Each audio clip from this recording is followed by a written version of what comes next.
Another dating story, guys. I didn't even meet this one. He messaged me, said that wanted to know if I was free this evening. I said, sure, I can be free. What you got in mind?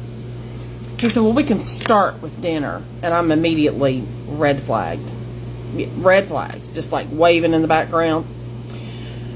He said, well, how long can I have you for? More red flags. I said, well, I typically go to bed about 10 because I have to work tomorrow.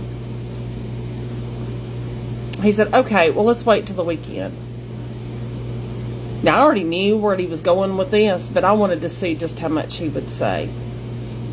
So I said, how much time do you need? I get off at 4:30. I could be wherever at 5. All right, this queen is talking about watching out for red flags. And she says that whatever the guy was saying about going out to dinner, how long can I have your red flags? Fair enough. I say that it is a valid observation on her part. But since we're on the topic of observing red flags, Queen, have you looked in the mirror? You're a walking red flag. Oh my God, I look at you and I think about a rooster. The bottom of your neck and your chin are connected. Not just that, you have enough ink on you to start a book. I personally don't like to make fun of people, but let's be honest. If he's talking to you a certain way where he's actually thinking you are a certain type of gal, maybe, just maybe, it's in your presentation. There's something about you that makes him think these things. And let's be honest here, ladies. You could say to me, oh my God, you are being such a disgusting gorilla by judging this woman by the way she looks. Isn't that what women do to men all the time? He has to look a certain way. He has to check a lot of boxes before he can even approach this woman. To say the pendulum swings both ways would be actually pretty fair here. 5 hours isn't enough to have dinner? Well, we'll have more time on the weekend. I want you longer.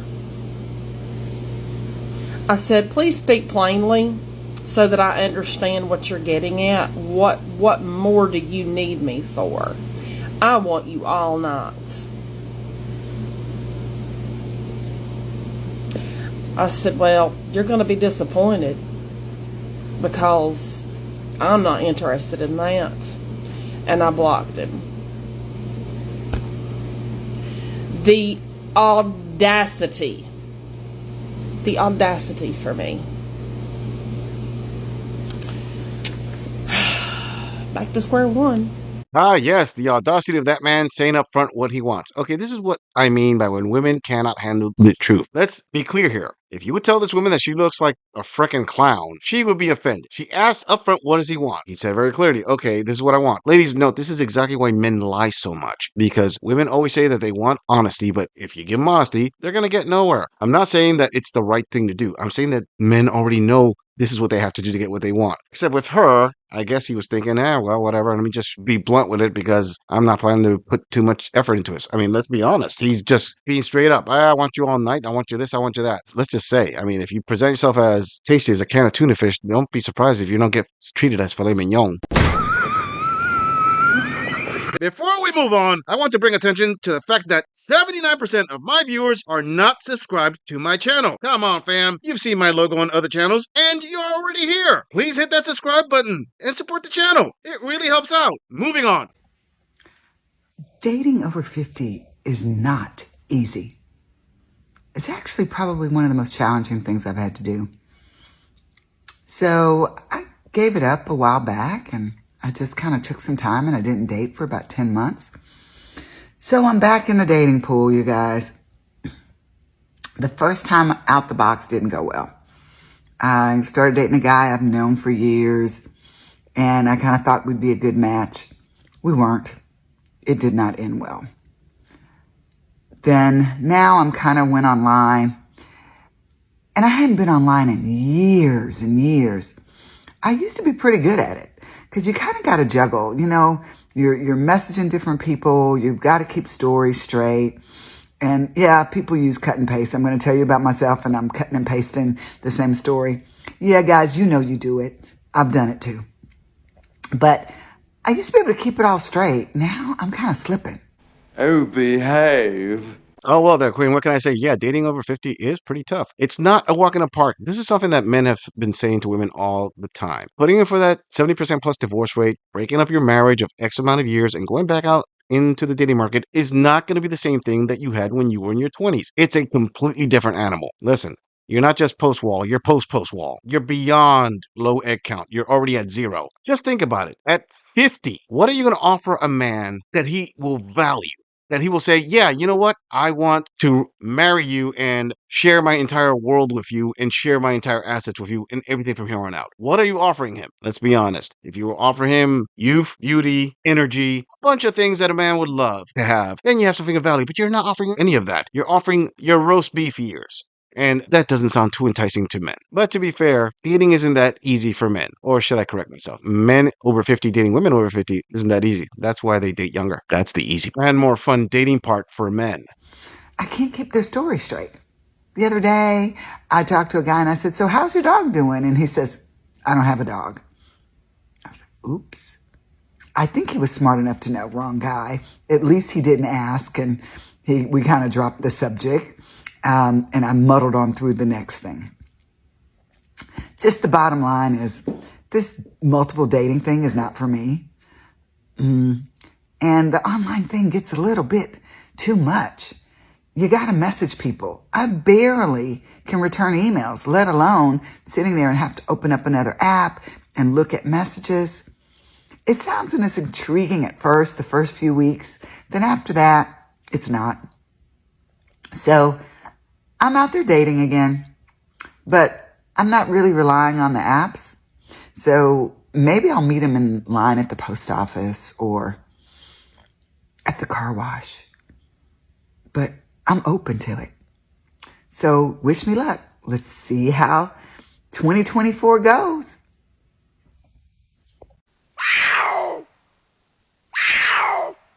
Oh, dang, fam. It's amazing to hear how grandmas want to actually juggle dating like if they were some kind of players. Listen, ladies, what she said is true, that men do juggle different women and they do confuse them at times. I'm not going to argue that. But aren't those the guys that you complain about being players? Aren't those the guys that you say, hey, you know what? I don't like those kind of men. They're emotionally unavailable. They won't commit. They're just players. They're just using me. So how is it any different when you try to do the exact same thing? I thought you were all about commitment. How are you going to find that somebody in your 50s when you want to be the granny player, riding that carousel, jumping from sausage to sausage? Oops, made a mistake, confused you for the guy who had a dog. Guess what, Gramps? If you want to do that, there's a term for it. It's called being a sugar mama or a cougar. Just go younger. But don't think that an experienced man is going to put up with this stuff. I mean, it doesn't matter at this point in life because, you know, you got a lot of mileage on you. Understandable. Just accept that you are not a prize here. Expectation management is warranted. Am I saying that each man is a prize? Absolutely not. But if you have your sights set on a guy who is the prize, then accept he has a higher value and he's not going to put up with shenanigans. So what happens when you confuse the 2-inch guy for the 8-inch guy?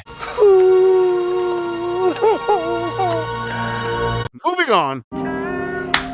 Hey TikTok, what's up? So, dating life, over 50. You think the games would be over, or people would come to a point in their life where they realize kind of the mistakes that they've made in their relationships and maybe be better and do better. So here's this story time. So I meet a guy online, of course. It's been a few weeks. We talked for a couple days, but I really liked that he was like kind of a guy of action. Let's meet. Not just all this talk online. So I really love that. And anyway, he was handsome, established, smart, funny, just kind of all the things. Definitely the prototype. And we got along really well. I thought so. We had always great conversation. I might have made the mistake the second date we were supposed to go on. I had been to brunch with my girls and was a little tipsy, so I really didn't want to go out anymore. So I said, well, hey, just come to my place. We can watch football.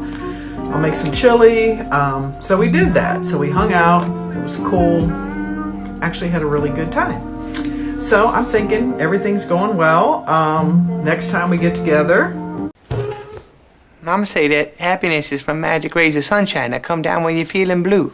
Hey, Colleen, dating over 50. You said that you think the games would be over at age of 50? Okay, question. What games are we talking about? Are we talking about the game of ghosting? Because, I mean, men learned that game from women, let's be honest. Are you talking about, oh, I don't know, men aren't willing to commit? Well, there, Colleen, that's what you find in your late teens and early 20s. You look for that person to commit, and you have a full decade to do it. And I'm not just talking women, I'm talking men here. Men look for that woman that they want to start a family with, and women do vice versa. The difference is, at the age of 50, men are very clear. Hey, you know what? The starting the family days are gone. I'm in the next stage of my life. There's no games being played here. The thing is, you want a man in his 50s to make the exact same commitment a man in his 20s would do. Well, I'm sorry to break this to you, Colleen. That ain't gonna happen. And let me go on record by saying I do agree with you when you said that people would actually learn from the mistakes they made in their past and not repeat it. But for men, because they're the ones who get drugged through the circus of family court, they do learn. They don't want to do that again. I know it seems unfair, but hey, that's our system. It's unfair to men. And they figured, you know what? I don't like unfair, so I'm not going to do that again. Now, you described this guy as being like a freaking catch. He's hitting multiple check boxes there for you, Granny. I'm hoping you didn't mess this one up. I really do. That dried out old well may still have some water left to it, huh? Apparently, Mickey said something not so appropriate, or not appropriate at the time. So he pulls back, and I'm like, great, okay. I'm taking accountability for my crap, which is kind of rushing things, putting the horse before the cart before the horse, just doing too much because I really like this guy. I'm like, okay, Mickey, calm down. But of course, he pulled away, and I didn't hear from him. And I'm like, great. So I said, so finally I texted him. I said, okay, something I said. And he said terribly, like it was terrible. And I'm like, oh my God, okay, well, I apologize. I'm sorry. Tell me, what was it? Anyway, he didn't really say anything, and I didn't hear from him for a couple days. And then he's like, hey, let's get a bite to eat. So I said, okay, cool. I appreciate that. So we go out and eat. We're having our good conversation as always. And, I finally kind of broke the subject. Like, hey, what did I say that was, I know what I said, but how did that make you feel? Like, to me, it was kind of a bad timing, but at the same time, I wanted to know. So I guess I'm going to have to go to part 2 here in a second. But anyway, so he just said he felt pressured. And I'm like, okay, I'm sorry about that. I'm just, I like you and I want to see where things go. Okay, it's going to have to be part 2. Seriously, Queen, you said all that just to say that you need a part 2 to say what he thought that you said wrong? You just dragged it out. Do you understand that this is what men don't like? When somebody just drags it out and doesn't say, hey, this is the problem, this is the issue, or whatever. You said something wrong. You could have just said that. No, lady, you've been talking for nearly 3 minutes. You could have said it very quickly, like, hey, this is what I said, and he didn't like it because of that. Bam, you didn't need a part 2 for that one. It's good that you're taking accountability for your faults here, but taking accountability for them and actually doing corrections for them are 2 different things, and I don't think you're doing enough of that. Now, I do understand at this stage in life, you really don't want to change. You want people to accommodate themselves to you. But think about it. You described this guy as being a great guy, the guy you wanted. He was willing to go out with you on a second date. Obviously, that means that there's going to have to be a lot of changes coming up. Now, you didn't say what it was, but it's probably bad enough. And he felt pressured. My question is this. At this stage in life, what are you willing to compromise on? Think about that for a moment. You see, I always say expectation management is one key thing, but it's not the only thing. What are you willing to give up and change about yourself to get the man that you want? All we know about this guy is that he definitely is the type of guy that you like. There's a bunch about him that you love. What are you willing to give up? Most of my male viewers who have dated in that age bracket are going to say the same thing. These women are set in their ways. Very few of them will change anything about themselves. In fact, they expect the man to change. But, gentlemen, in their defense, I have to say, they can't change roast beef back into a taco, so if you're going to date them, I hope you have an acquired taste for beef jerky. What the hell you say? I'm just saying, if you enjoy this audit, click on the video in the end screen for more content. If you would like to support the channel, please follow the link in the description to donate to our beer fund, or like, subscribe, and share this video on other social media platforms. If you agree or disagree with anything about this audit, please let us know in the comments. I'm going to leave this audit right here. I'll see all of you in the next episode.